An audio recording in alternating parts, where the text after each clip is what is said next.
ये शादी मैंने सिर्फ अपनी बेटी के लिए की है, इसीलिए मुझसे ज़्यादा उम्मीद मत रखना।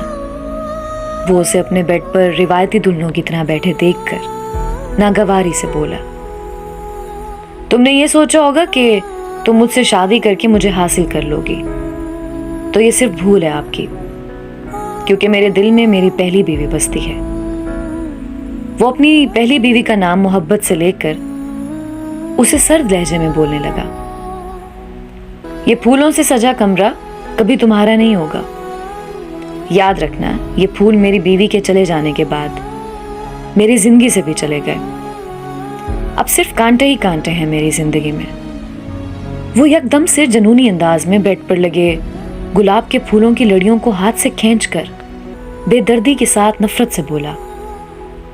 वो उसकी जनूनियत देखकर सहमी और तेजी से बेड से उठी और उसे दूर होने लगी और रोते हुए सोचने लगी कि जिंदगी मुझे हर बार दर्द क्यों देती है और हर बार मुझे अधूरे रिश्ते क्यों मिलते हैं।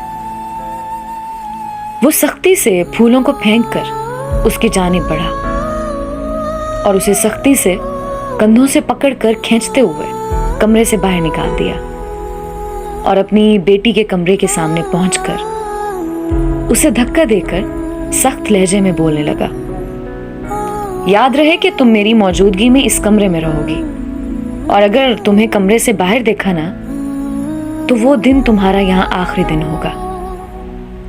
कंधों पर गिरफ्त सख्त करना नफरत से उसे देखते हुए कहने लगा। उसे उसके खूबसूरत सरापे को देखकर भी कुछ महसूस नहीं हो रहा था, और कैसे होता, वो एक पत्थर दिल इंसान था।